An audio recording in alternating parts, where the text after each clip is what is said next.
as neighbors try to come to terms with what they hope is truly a once-in-a-lifetime event. And it's just an utter shock and disbelief. That disbelief really settling in this morning. Let's give you a live look at this neighborhood, which is right near the Port Orchard Walmart. This is just one of the buildings reduced to rubble. Just stunning that we're talking about this highly destructive tornado in western Washington in December. Miraculously, no one is hurt. Yeah, especially. We have team coverage of everything that's unfolded overnight. But first to Perella Lewis, nothing like that on tap for today, or at least we're hoping. No, that's the good news. We've got the calm before the next storm, if you will. Just a few spotty showers out there right now on Doppler radar.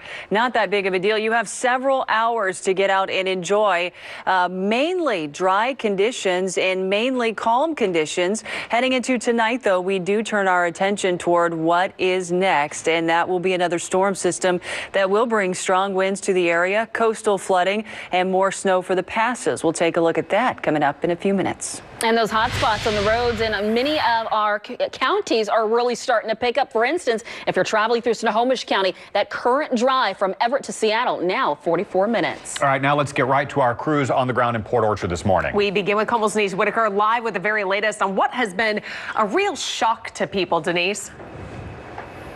Oh, a surprise for sure. And, you know, just as people are kind of waking up this morning and trying to figure out, is this real? Still probably waking up in shock. The wind is now picking up. The rain is now coming down. I want to show you where I am, too. I'm right in front of a storage area. And take a look where walls once held people's belongings in. These walls are now down on the ground. The belongings of those who had their things stored at the Salmonberry storage here just strewn across those walls. This particular storage area, it really looks like a lot of commercial equipment, and I'm afraid that this may belong or what would have been rented by someone who stored their construction materials, perhaps a general contractor. It looks like a lot of very expensive equipment here that someone had been storing. All of it now just strewn across what used to be the wall, kind of holding it in as a storage unit. And this is what people are likely to wake up to in a number of different little neighborhoods here in the Port Orchard area. Certainly the good news in all of this, as hard as it is to look at this destruction, no serious injuries reported. It's just amazing that that's where we are right now in terms of this tornado. Such a rare occurrence for it to surprise and shock people the way it did, that we didn't have people seriously injured or even that we didn't have any deaths from this, is really just amazing, and something that I think probably everyone is really waking up thankful for this morning, especially as we are in the Christmas season. People are in the giving mood and in the giving spirit, and certainly in terms of trying to get together with their families, something they'll all be probably giving each other an extra hug this holiday season. Yeah, they may have lost a lot, but at least they have each other still. We want to get you over to KOMO's Theron Zahn. He is live with what happens next in restoring power to that area and what the Weather Service will be doing when they arrive here in just about 2 hours or so from now, Theron.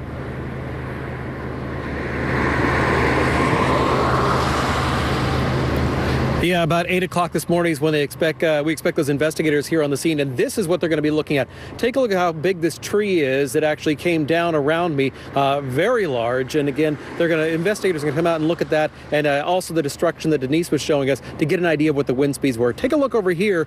We have those power crews that are still working this morning, trying to get the power back on. At last check, about 720 customers without power so far this morning, along with looking at, again, the damage. The teams are going to be looking at video like this. I want to show you some video right now, taking from a cell phone across the street from the Walmart store. You can see debris flying through the air, much like a storm video you might see from a tornado in the Midwest. Now, from what we have seen so far, our own meteorologist, Shannon O'Donnell, says it may have been as strong as an EF2 tornado. An EF2 tornado turns small objects into missiles. We've seen that in the home video, things just flying around. And all the home video, we have seen flying debris, roofs torn off homes. Now, for that to happen, for the roof to come flying off, like we saw in that storage unit Denise was showing us, the winds have to be around 110 miles an hour. Only 15 tornadoes in state history have been an F2, so it gives you an idea of just how rare this is. And I also want to show you something that I found in the street. We were doing a live shot a little bit earlier this morning, and I was wondering what was down there. And what we found was this. You probably can't see it too well, but I'll tell you, it's a Christmas ornament, a very small one, likely off of somebody's tree inside their house, but I found it out here in the street. It gives you an idea just how destructive this storm was. And again, very much like the storms you typically see in the Midwest. Let's go to Perella Lewis right now. She's going to give us a better idea of just how rare these storms are and what we can plan on next. Oh, yeah, Theron, you know, it is definitely not normal to get really any tornadoes around here, but certainly nothing of that magnitude. We average about 1 to 2 a year. That's it. 85% of the ones we get are considered weaker, the EF0 or EF1s. In fact, we had one last year in March in Monroe. That was an EF0, actually. Only one other tornado reported in Kitsap County ever, according to the National Weather Service. And to have it happen in December is even all the more unusual because April is peak season. We do not know the strength of this. We won't know until the Weather Service gets out and surveys it. But there's been a lot of talk about maybe something stronger than an EF0 or EF1 like an EF2.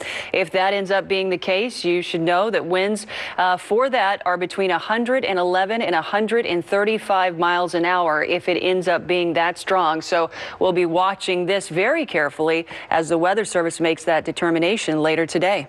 New this morning, we are getting a look at some of the first video immediately after the tornado hit Port Orchard. Journalist Robert Zollner with the Kitsap News Group shared this video with us overnight. And you can see the homes that are damaged, the trees that are down just everywhere you look. Zollner spoke with one man who had a large tree fall right onto his home. The first tree hit my bedroom from the south. Yeah. And then when I finally got out of that room, then I see all the rest of the places. Yeah.